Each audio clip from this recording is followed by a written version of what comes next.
The ending of this book made me mad.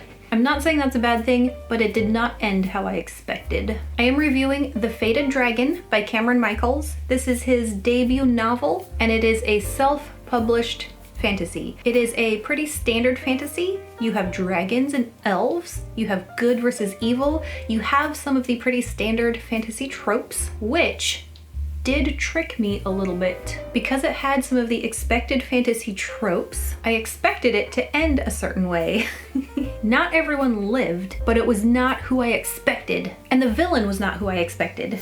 So that's not a bad thing. Tropes are not a bad thing. In fact, sometimes it's kind of nice to expect it to go a certain way and have it take a different turn. I will start with the plot, but I will say that I was sent this book by the author. It is the first book that I read this year, and it's the first book I have read by an author who reached out to me and asked me to review their book. That will not affect how I review it. I will say the good and the bad equally. The Fated Dragon is set on the world of Dirium. I'm gonna really hope I pronounce everything right. On this world, elves are the native people, but it gets invaded by dragons from a twin world, and there is a large-scale war on Dirium. The two twin worlds, created by God, who in this story is called the Eternal, are Dirium and the Drake. The dragons come from the world called the Drake. The Dragons of Drake. No.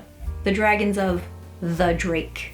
After the war, the elves lose their connection to the Eternal. They kind of just stop believing in him, stop worshiping him, which means they start to lose their magic. And over time, their descendants become mortal, aka human. So instead of having two separate races, the elves and the humans are descended from elves and have just lost their magic. The same thing basically happened with the dragons.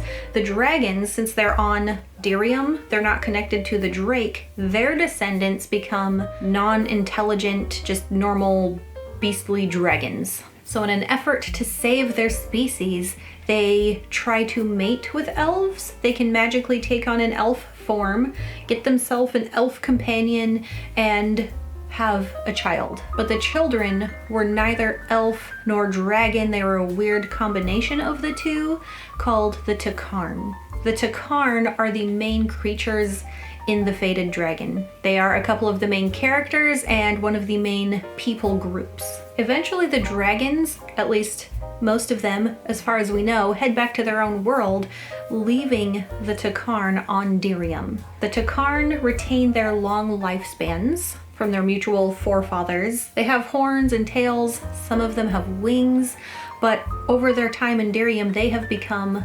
slaves. And at the start of this story, one of the main characters, Galia, which I hope I'm saying right, has been living in slavery for a long time and has been slowly hatching a plan to escape and to try to use the Crown Prince as leverage to help her people. This is all from the very beginning, no spoilers yet.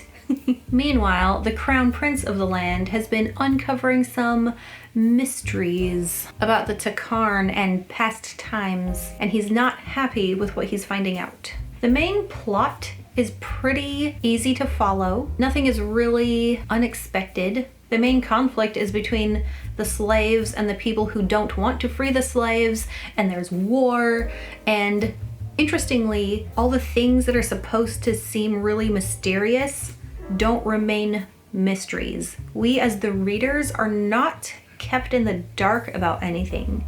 All the things that the villain has been planning, we get to watch him do. There's no big twists, no big reveals. We get to see what's happening behind the scenes. So the plot is not really centered around solving those mysteries. It's more about what the characters are having to decide that they're going to do and then watching them do it. And then it ends in the way I didn't expect, and it just says, "To be continued."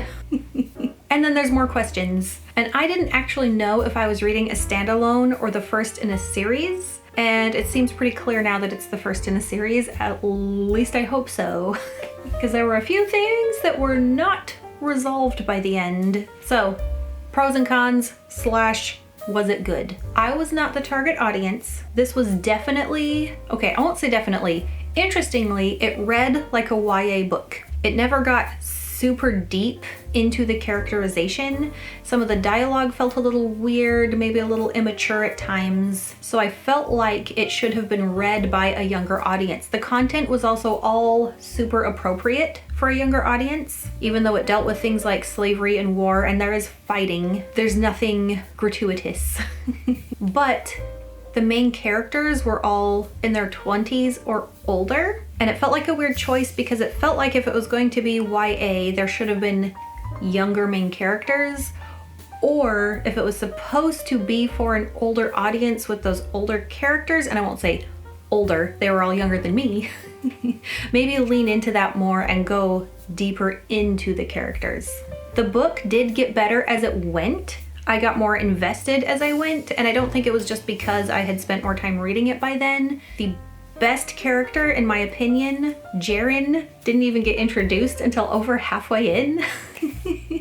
I would have liked to see more of him, and it just kind of felt like it took some time for the story to find itself. And so I think if the book got better as it went, and this is the author's first book, that he is also going to get better as he goes.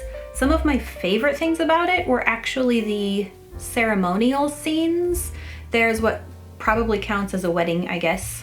And then a scene where a couple of characters have to fight, but it's ceremonially done, and the language around those was very nice. I liked those parts. In fact, the language that wasn't dialogue I thought was much stronger than the language that was dialogue. I know dialogue can be hard. There was a little romance. It was all very clean. I thought the relationships were all shown in a very positive manner. And the one relationship that was not positive, it seemed like it did a good job of showing that the bad character, the way he was interacting with the girl, the way he flattered her, that he wasn't actually showing any kind of selfless affection for her. And there was really positive feminism, but it wasn't like in your face, like, I am purposely writing strong female characters. There were male characters and female characters, and they were both just strong, and there was no big deal made of it, which I think is how it should be. For being called the Fated Dragon, there weren't many dragons. It didn't feel very dragon-y. The Takarn were the biggest dragon part, and they're only half dragon. I would have liked more dragons in a dragon book.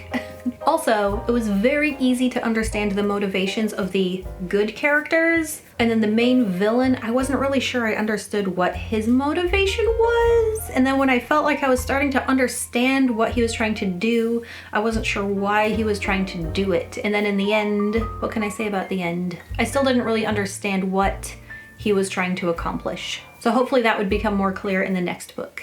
The good guys were all very good, and the bad guys were all very bad.